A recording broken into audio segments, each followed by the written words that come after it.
say that we've got things going on in our mind, we say, right? Prophet ﷺ is saying, the person who received the heart of the depressed one, he married the former wife of the donor. The heart is acting to some extent as an independent brain. She was in love with him because he's now inside of her. Who took the heart of a woman that was murdered. Look at how the Sharia places a huge and noticeable emphasis that the aql that we point to as being here is in fact here, whilst Islam not diminishing at all the role of the brain. This is a no-brainer, because we see people who have accidents where they're knocked hard enough on their heads, lo and behold there are signs of insanity, dementia and the rest of it. It's obvious. But what Islam does do is shift a lot of the attention to this place here. Something that much of conventional cardiology and medicine perhaps is yet to catch up with, and who knows, maybe the coming years we will see more and more of it. And I will give you a glimpse of some scientific research that is being uncovered in recent times. But before I share with you how the Quran and Sunnah say, reasoning is here, consciousness is here, taqwa is here, iman is here, hypocrisy is here.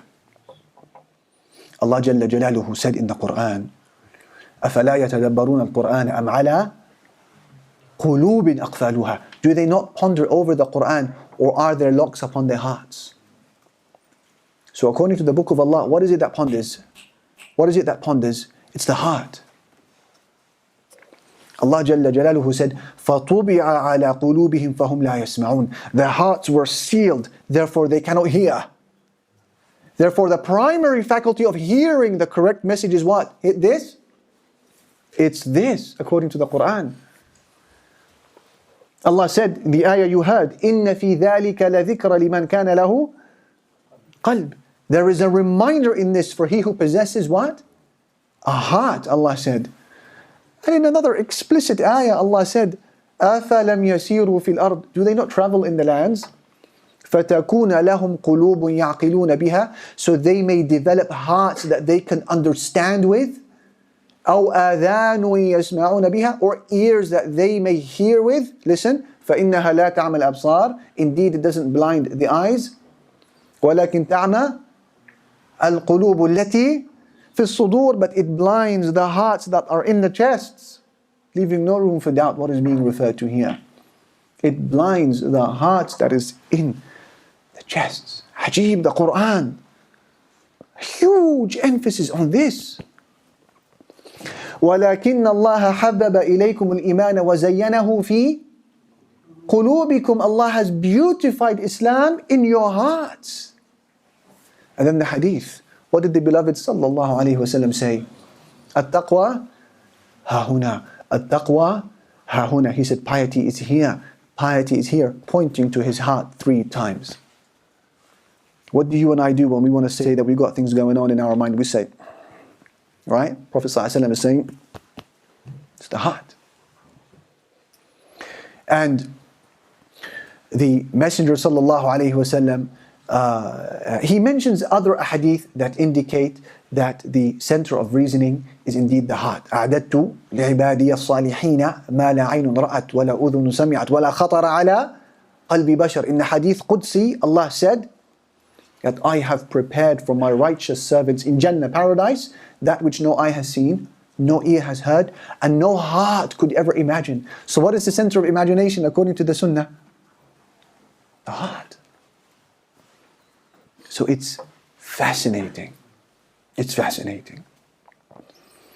And like I said, the fact that conventional medicine is yet to arrive at much of what we are explaining shouldn't stump us or cause us to doubt.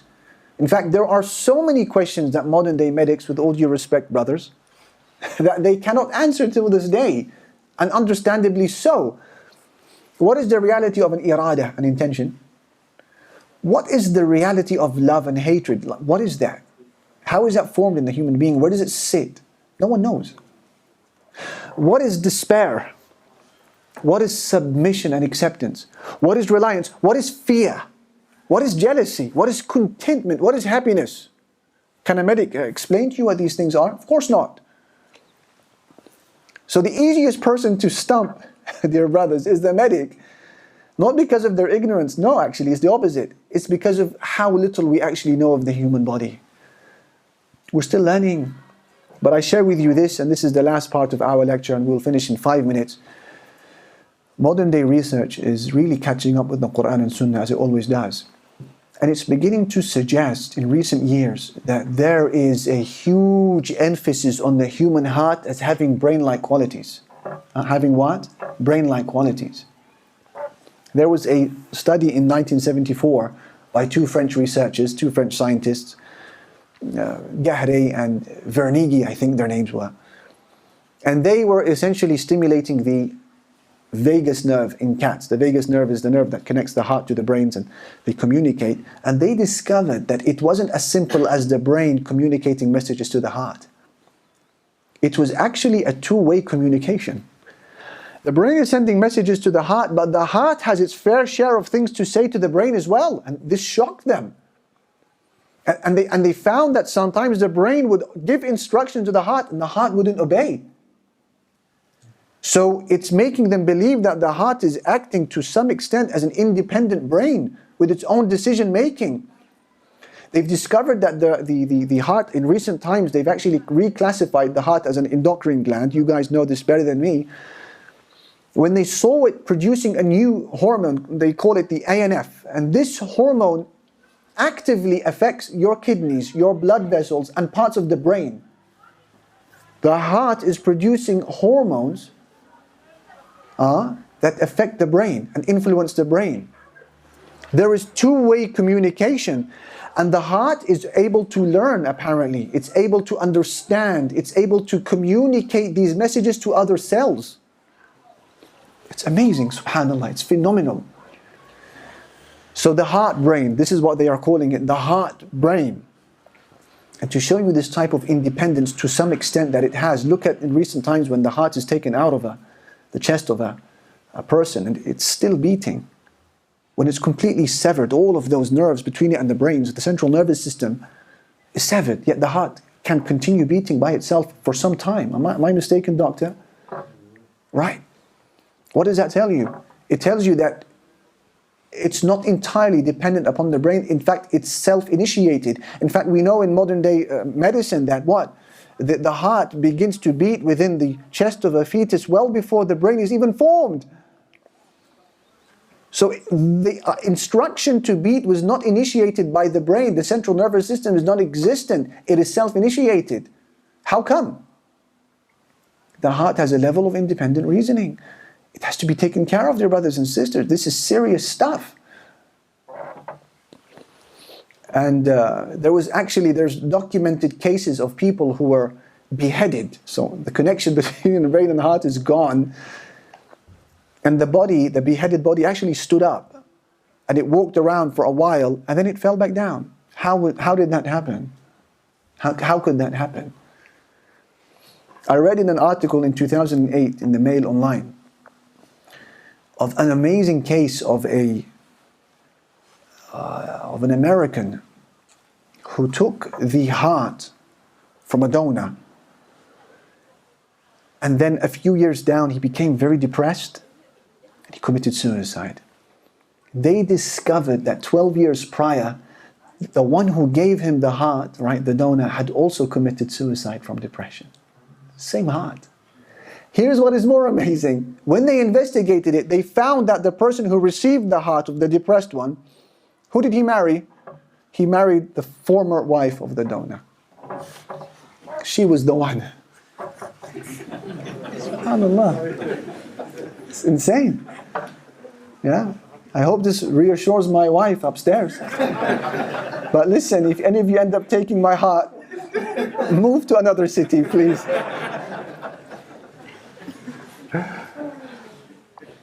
In the same article, a lady, she mentions about her experience in receiving a heart from a young boy who was 18 years old, young man, 18 years old, who died in a motorcycle accident.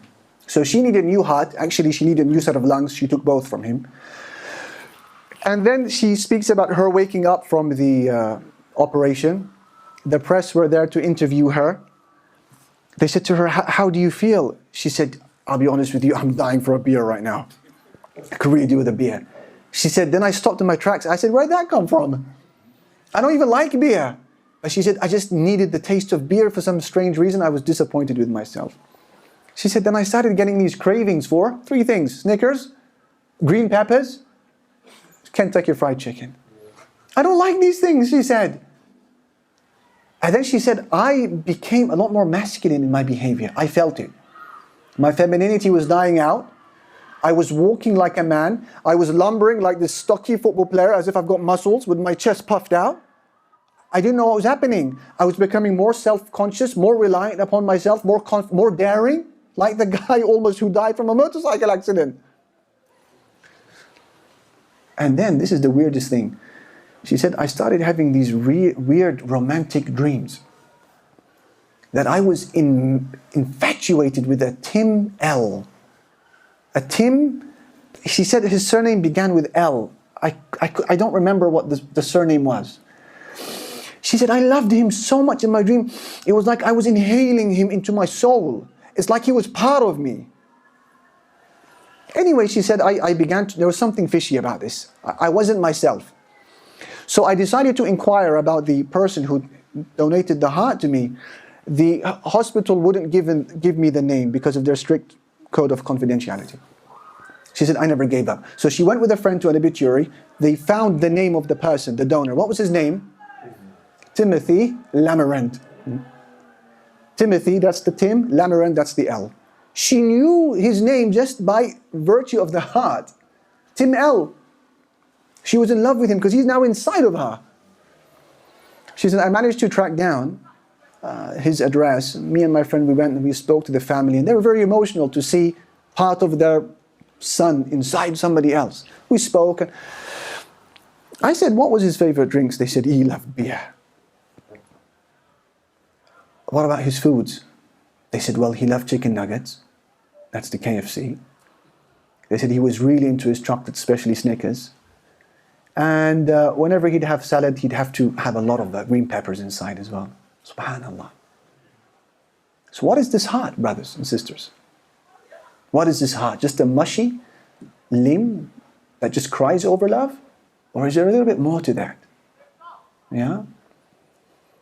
There was a book by Claire Sylvia called Change of Heart, actually, like the name of our series. And she speaks of a woman who received the heart of a donor, and within a few weeks, she knew the name of the donor, her address, and a lot of the information about the family, although all of this information was withheld from her. And she speaks of another woman who took the heart of a woman that was murdered.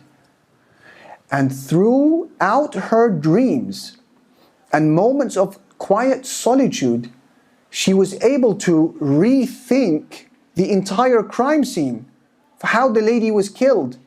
She managed to reconstruct the entire details until she gave the details to the police officer, and they found him and convicted him.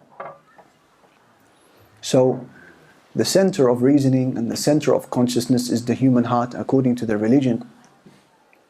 And therefore, dear brothers and sisters, the topic at hand is profound. If you like our content, then please make sure to subscribe and turn on notifications for latest updates. Thank you.